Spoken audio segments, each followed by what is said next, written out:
Ibu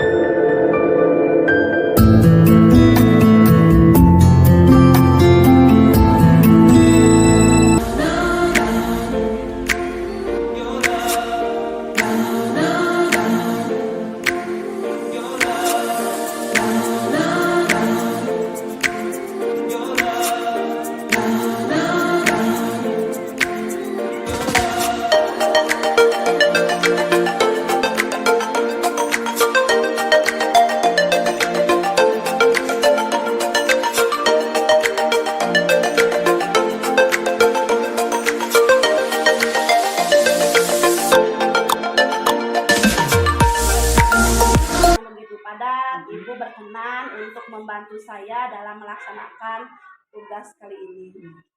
Tidak apa-apa ya Bu ya, saya akan selalu mendukung kegiatan Ibu terkait tugas-tugas guru penggerak. Terima kasih sekali lagi ya Bu, betul sekali bahwa kegiatan ini bertujuan untuk melaksanakan salah satu tugas saya pada modul 3.1 itu mengenai pengambilan keputusan berdasarkan nilai-nilai kebajikan dalam pengambilan keputusan ya, dengan melaksanakan wawancara dengan salah satu kepala sekolah dan juga nanti ada satu lagi kepala sekolah yang saya akan wawancarai di luar sekolah saya. Nah itu wawancara ini adalah mengenai, nanti saya menganalisis mengenai pengambilan keputusan yang biasa Ibu ambil sebagai seorang pemimpin, apakah itu merupakan dilema etika ataukah termasuknya dalam wujudkan moral seperti itu. Iya baik Bu, silahkan. Oke Bu ya, jadi yang pertama, pertanyaan yang pertama adalah apakah Ibu pernah mempunyai pengalaman tentang mengambil sebuah keputusan? Pernah ya Bu ya, bahkan sering ya Bu ya, betul sekali. Nah dari pengalaman pengambilan keputusan tersebut, apakah Ibu sudah bisa mengidentifikasi apakah pengambilan keputusan yang Ibu lakukan itu termasuk dalam kasus dilema etika ataukah bujukan moral? Dan ini ya Bu ya, kalau sebelumnya saya belum mengetahui apakah itu dilema etika atau bujukan moral. Nah, cuman kemarin Ibu memberikan rangkuman modul mengenai dilema etika dan bujukan moral. Kasih tidak saya. Sehingga saya sekarang punya gambaran ya, dan bisa menghubungkan antara pengalaman saya dalam mengambil keputusan. Jadi menurut teman saya, tentunya begitu kita menghadapi sebuah kasus, kita lihat pasti ada dua kepentingan atau dua hal ya yang mesti kita pilih salah satunya. Nah, kalau ada dua hal tersebut sama-sama baiknya, sama-sama bagusnya, tentu hal tersebut termasuk dilema etika, betul ya. Dan itu sulit karena sama-sama baik ya Bu ya. Nah, kalau untuk mengidentifikasi bahwa kasus yang saya hadapi adalah satu benar dan satu salah, nah itu merupakan bujukan moral. Seperti itu ya Bu ya. Nah, yang paling sulit adalah ketika dihadapkan dengan kedua-duanya benar. Itu sangat sulit untuk memilihnya. Ya, makanya disebut dilema ya. Nah, seperti itu Bu. Kemudian, nah dari pengalaman Ibu mengambil keputusan-keputusan itu, apa biasanya langkah-langkah yang biasa Ibu lakukan dalam pengambilan keputusan? Kalau langkah-langkahnya begini ya Bu ya. Ini tentunya meskipun kita tahu bahwa kedua-duanya bagus dan kedua-duanya baik, tetapi hal tersebut menjadi sebuah kasus ya. Kita harus segera mencari atau menganalisis mana yang paling bagus di antara dua-duanya yang bagus itu ya, betul. Karena itu saya kumpulkan rekan-rekan guru atau pihak-pihak yang terkait, semuanya kita tampung mana di antara dua hal yang bagus dan benar, ini yang paling baik dan terbaik di antara yang baik. Nah, dari sisi manfaatnya mana yang terbaik dan yang terbanyak, nanti itu yang kita ambil gitu Bu. Baik Bu, luar biasa. Jadi dari yang dipaparkan oleh Ibu tadi bahwa langkah-langkah pengambilan keputusan yang biasa Ibu lakukan yaitu dengan yang pertama mengambil data dulu, mengambil fakta yang relevan, kemudian mengumpulkan rekan-rekan juga, nanti Ibu bermusyawarah dengan mereka, nanti diambil mana yang paling baik dari yang terbaik. Betul sekali. Iya betul ya Bu, seperti itu. Karena pertimbangannya yang saya mungkin karena keterbatasan saya ya Bu ya, mungkin seingat saya hanya satu atau dua referensi, dengan kata lain itu minim ya. Tetapi kalau saya melibatkan orang lain ya, termasuk yang tadi Ibu sebutkan ya, rekan-rekan itu mungkin itu bisa jadi beberapa referensi Iya, gitu Bu. iya, ya, betul sekali. Yang saya rasakan juga seperti itu ya, Ibu tidak egois dengan hanya karena saya sebagai pemimpin maka saya segalanya saya yang Tidak, iya tidak, ya tidak. jadi Jadi melibatkan orang iya lain betul juga. sekali Ibu selalu Iya. melibatkan kami dan Iya, ketika iya. dalam menghadapi beberapa dilematis ya Iya, Bu ya iya. betul sekali. Jadi kita itu sebagai penguat intinya ya Bu, kalau ada melibatkan beberapa orang artinya banyak penguatnya. Iya, Betul sekali. betul. Jadi ya itu sebagai penguat. Jadi kesimpulannya begini ya, yang kita ambil ya semakin mantap karena pertimbangannya itu semakin banyak. Oke, betul sekali, luar biasa Bu. Nah, selama menghadapi dilema etika ini, mungkin hal efektif apa yang biasa Ibu lakukan dalam mengambil keputusan? Kalau hal yang efektif ya begini ya, dalam pengambilan keputusan yang pertama adalah dengan sesegera mungkin mengumpulkan teman-teman, kemudian kita sampaikan secara runut permasalahannya. Dan saya sampaikan ini harus segera kita ambil. Kesimpulan keputusan kita harus memilih dua keputusan yang sama-sama benar. Kemudian kita lihat juga regulasi-regulasi atau peraturan-peraturan yang berkaitan dengan kasus ini, Bu. Kemudian kita rekap mana terbaik. Kebaikan yang ini berupa manfaat atau kebaikannya jika kita ambil keputusan ini sama-sama semua pihak terkait. Oleh karena itu, begitu kita ketahuan ternyata di antara dua kepentingan ini banyak manfaatnya. Yang satu ini yang sudah kita putuskan ya sesegera mungkin. Iya, betul sekali. Berarti saya melihat kalau Ibu itu tipikalnya kalau dalam pengambilan keputusan itu kebermanfaatan. Iya. Nantinya hasil akhir, basisnya basisnya hasil akhir ya Bu ya. Iya, betul ya. Saya cenderung ke arah itu ya Bu ya. Saya tidak memiliki pertimbangan di luar itu. Tentunya karena yang paling bermanfaat yang kita ambil itu yang kita tidak ada manfaatnya. Pasti yang pertama adalah membuat kecewa teman yang sedang punya kasus tersebut ya. Kemudian merugikan sekolah juga. Makanya yang kita ambil yang betul-betul yang bermanfaat bagi sekolah, bagi teman-teman, bagi yang bersangkutan terhadap kasus tersebut. Dengan risiko yang paling sedikit, Bu. Iya, betul sekali. Jadi dari pengalaman Ibu dalam mengambil keputusan itu diambilnya yang dengan risiko yang paling sedikit ya Bu. Iya. Dengan meskipun melibatkan banyak orang tapi nanti kita ambil yang paling sedikit. Iya. Nah, selama ini dalam menyelesaikan, dalam mengambil keputusan, apalagi kalau keputusannya itu sama-sama sulit ya, sama-sama benar, tentunya Ibu menghadapi tantangan-tantangan. Nah, kira-kira apa nih tantangan-tantangan yang Ibu hadapi ketika dalam pengambilan keputusan? Ya, kalau saya tentunya bagaimana cara menyampaikan dasar pertimbangan saya dalam mengambil keputusan itu. Dasarnya. Dan kepada semua orang, semua warga itu yang sulit ya. Bagaimana membuat semua guru, semua siswa, komite, orang tua, pokoknya semuanya itu bisa memahami pertimbangan. Mengapa kok saya sebagai pemimpin memutuskan yang ini? Betul. Karena memang ya kita dalam lingkup sekolah ini bukan hanya ada guru, bukan ada kepala sekolah, ada banyak sekali lah pihak-pihak yang terkaitnya ya Bu. Juga orang tua. Itu pihak yang terkait banyak ya Bu ya. Betul. Tapi tadi udah saya sebutkan ya, ada komite juga, ada orang tuanya. Nah, itu ada pertimbangannya ya.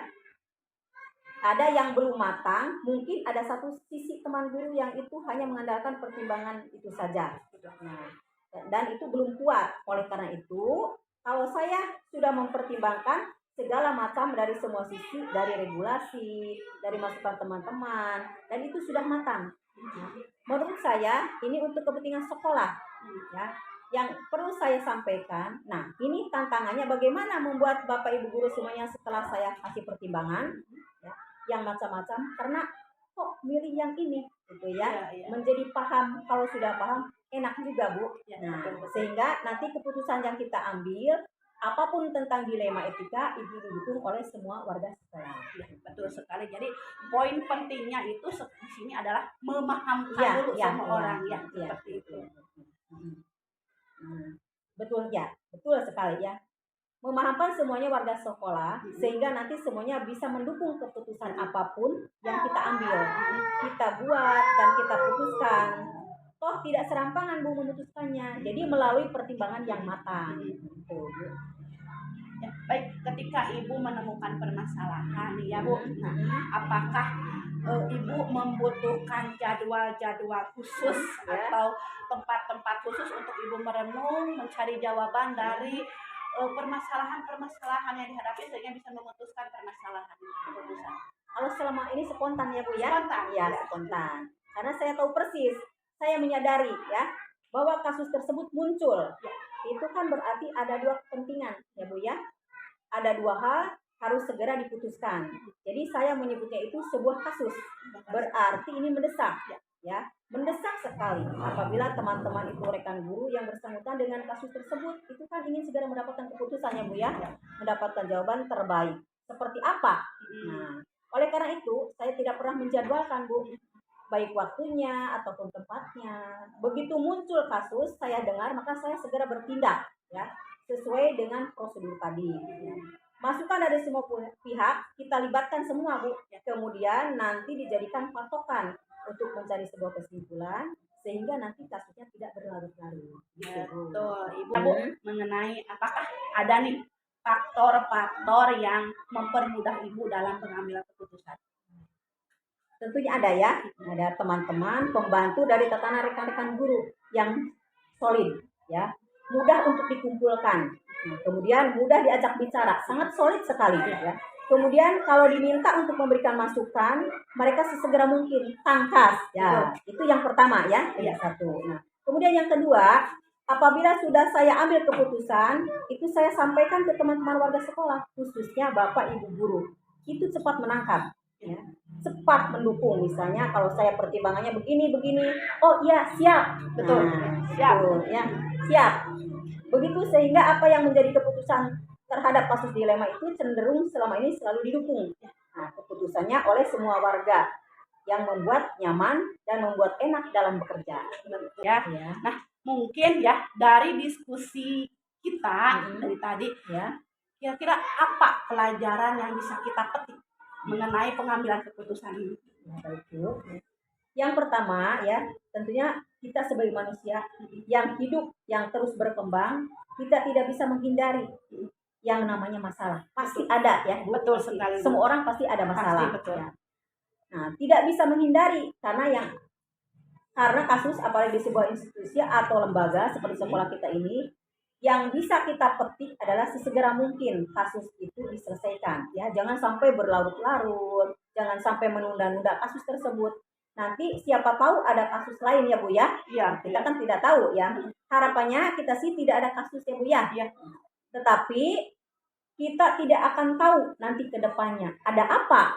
Nah, dan juga pihak yang berkasus juga butuh segera untuk mendapatkan jawabannya. Betul sekali. Nah, prinsipnya menunda-nunda itu tidak baik ya. Kemudian yang kedua ya, jangan dihindari kasus itu, harus dihadapi ya dan diselesaikan.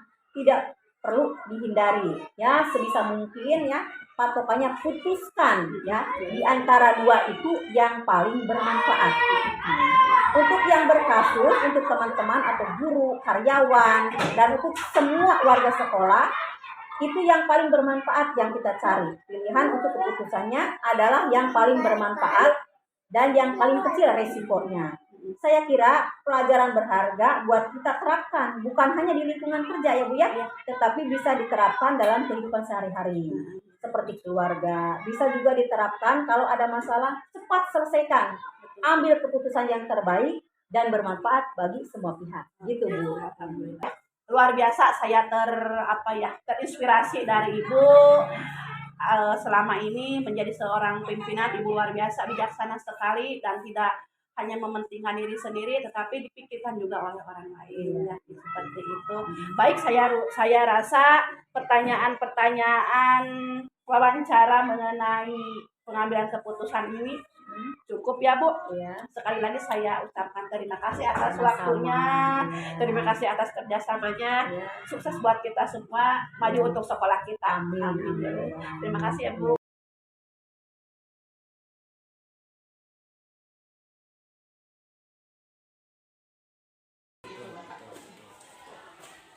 Baik Pak, kita mulai saja ya Pak. Untuk pertanyaan yang pertama. Selama Bapak menjadi seorang pemimpin di SD, maupun di SD maupun di dalam organisasi. Apakah Bapak pernah mempunyai pengalaman mengambil sebuah keputusan? Alhamdulillah pernah. Pernah, pasti pernah ya Pak. Iya. Iya. Nah, dari pengalaman yang sudah Bapak alami tersebut, apakah pernah menemukan pengalaman yang kedua-duanya sama sulitnya? Apakah itu sama-sama benarnya gitu? Pasti ya. itu pasti ada. Ya. saling berebut kepentingan. Betul. Boleh dikata semuanya hampir benar. Ya. Semua sebab membawa misi masing-masing. Ya. Gitu. Ya. Nah, selama ini bagaimana Bapak dapat mengidentifikasi bahwa pertanyaan selanjutnya adalah dalam pengambilan sebuah keputusan tentunya ada beberapa langkah yang harus dilakukan ya Pak. Iya. Nah, dari pengalaman Bapak juga, bagaimana langkah-langkah atau prosedur yang seperti apa yang biasanya Bapak lakukan dalam pengambilan keputusan? Oh, langkah-langkahnya ya? Ya, langkah-langkahnya. Ya, yang pernah saya coba itu mungkin ada beberapa langkah, diantaranya yang pertama menggali bahwa ada nilai-nilai yang saling bertentangan dalam situasi masalah ini, ya masalah etika dan tadi apa? Kebutuhan moral. Iya. Ya. Terus yang kedua menentukan siapa saja yang terlibat dalam situasi ini. Nah ini perlu sebab menunjukkan kedudukan atau mungkin derajatnya atau tempatnya siapa. Betul. Atau di mana Tupoksinya. orang tupoksinya. Iya. Yang ketiga mengumpulkan fakta-fakta yang relevan dengan situasi tersebut. Kita kumpulkan fakta-faktanya dalam yang bersangkutan dengan hal tersebut. Ya. Terus selanjutnya yang keempat itu pengujian benar atau salah. Pengujian hasil tadi. Misalnya dari pengumpulan data dan sebagainya, itu kita uji mana yang kira-kira bisa diambil garis tengah atau mungkin supaya semuanya enak, semuanya tenang. Itu. Terus yang kelima mungkin pengujian paradigma benar lawan benar, salah lawan salah. Itu mungkin diuji dalam paradigmanya. Untuk selanjutnya langkah yang keenam mungkin melakukan prinsip resolusi. Prinsip resolusi. Selanjutnya yang ketujuh investigasi opsi trilema. Ya. Iya. Selanjutnya yang ke-8 buat keputusan. Baru dari langkah-langkah tadi kita membuat keputusan. Dan yang terakhir yaitu lihat lagi keputusan tersebut dan direfleksi apakah sudah dianggap benar atau salah. Bila perlu ya kita dalam musyawarah misalnya, ya diajukan lagi kira-kira yang mana yang sudah benar, mana yang sudah sepakat. Itu diantaranya langkah-langkah yang pernah saya coba. Jadi dari sebuah kesepakatan ya Pak? Iya. Sebuah kesepakatan itu didasarkan dari langkah-langkah atau prosedur yang sudah baik ya. Ada itu organisasinya, ada uji faktanya seperti apa, ya Pak, nanti dihubungkan. Jadi ada 9. Ya, ada 9 langkah yang pernah saya coba. Ya, Bapak. Bagus sekali. Kemudian pertanyaan selanjutnya adalah hal-hal apa saja yang selama ini Bapak anggap efektif dalam pengambilan keputusan ketika menghadapi kasus-kasus berupa dilema etika. Nah, efektif. Dalam hal ini, hal-hal yang pernah saya coba itu yang dianggap efektif dengan mengidentifikasi masalah yang perlu diperhatikan dan menyaring masalah yang betul-betul berhubungan dengan aspek moral atau etika. Jadi disaring, dipilah mana yang masuk moral, mana yang masuk etika. Di antaranya itu. Oke, jadi dari paparan Bapak bahwa hal-hal yang selama ini dianggap efektif itu adalah dengan cara yang pertama mengidentifikasi masalah ya Pak, kemudian mencari masalahnya ya seperti apa, dengan memilah bentuknya seperti apa kasusnya, apakah moralkah, etika ya seperti itu. Baik Bapak, terima kasih. Kemudian untuk selanjutnya, hal-hal apa saja yang selama ini merupakan tantangan Pak ketika Bapak mengambil sebuah keputusan? Pasti ada beberapa kesulitan atau beberapa tantangan yang dihadapi ketika Bapak mengambil sebuah keputusan. Betul. Sebab dalam suatu masalah biasanya suka ada kita bimbang memilih. Ya. Sementara tidak boleh memihak salah satu. Betul. Ya, hal ini saya coba dengan cara melakukan demi kebanyakan orang atau kemanfaat orang, atau yang kita kenal dengan berpikir berbasis pada hasil akhir. Jadi memilah yang mana yang masalah yang banyak kepentingan orang banyak, jadi kepentingan orang banyak gitu. Terus menjunjung tinggi nilai-nilai prinsip dalam diri, atau yang kita kenal suka disebut dengan berpikir berbasis peraturan. Jadi dari peraturan tersebut, misalnya apa peraturannya menyangkut ini, kita coba. Selanjutnya, apakah Bapak memiliki sebuah tata cara atau sebuah jadwal tertentu ya Pak, atau tempat khusus untuk Bapak mencari tempat untuk berpikir dalam menyelesaikan sebuah kasus? Kalau seperti jadwal sih tidak, sebab masalahnya juga kan belum tentu, jadi tidak, apalagi misalnya tempat khusus seperti kita di sekolah dasar itu tidak ada. Mungkin saja di sekolah misalnya lebih tinggi di SLP misalnya seperti BP atau apa kan ada. Kalau kita di SD ya bagaimana situasi saja. Iya, spontan. Kalau bisa ya langsung kita pindah atau kita laksanakan, kita jadwal. Jadi jadwalnya tidak seperti biasa harus ada jadwal tertentu dan sebagainya. Ya, itu saja. Jadi tidak mempunyai jadwal tertentu. Atau mungkin tidak ada prosedur yang lebih terinci misalnya seperti di sekolah lain, di SD itu kan tidak ada. Spontanitas spontanitas saja. Baik. Dan tempatnya juga fleksibel ya Pak. Fleksibel di mana saja, tidak usah di tempat, sebab apalagi di SD ruangan juga boro-boro untuk seperti itu. Ruangan kepala sekolah dengan guru juga masih bersatu kita. Nanti diajukan ya Pak ke Dinas Pendidikan. Seperti itu. Ya, sekali.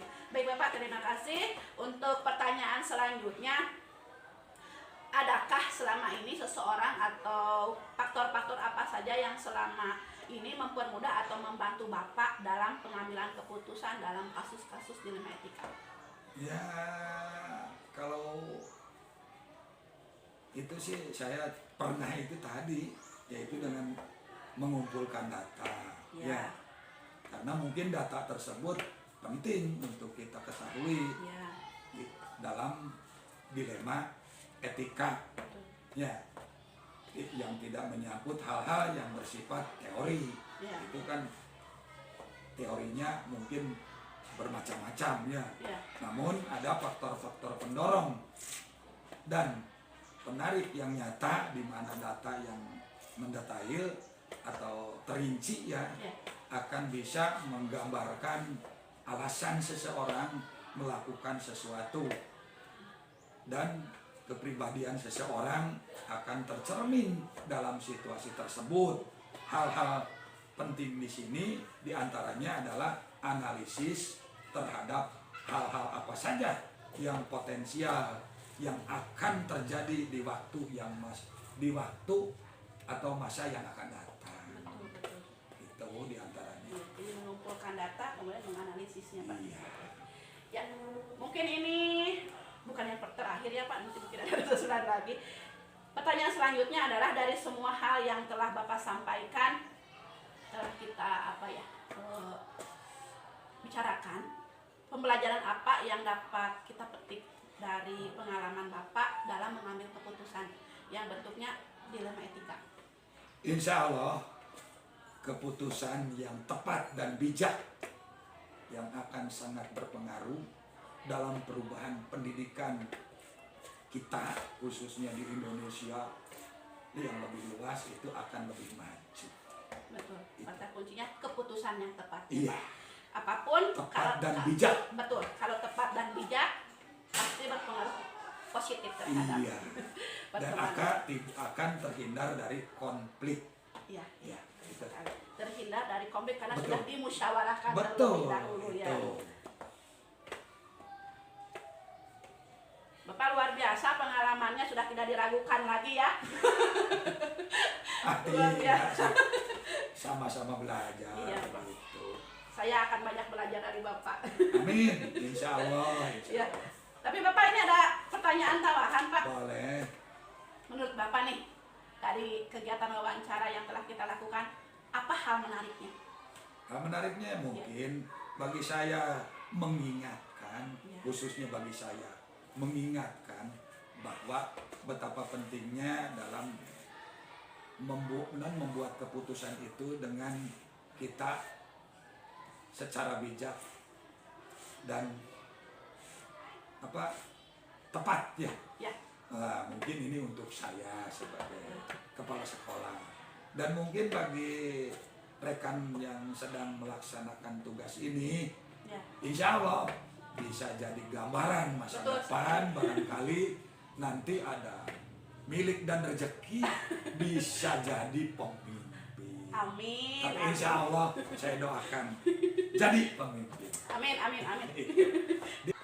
Udah Bapak, mungkin seperti itu sudah cukup saya rasa. Pertanyaan-pertanyaan dari LMS yang harus diajukan sudah selesai dan sudah dijawab dengan luar biasa oleh Bapak.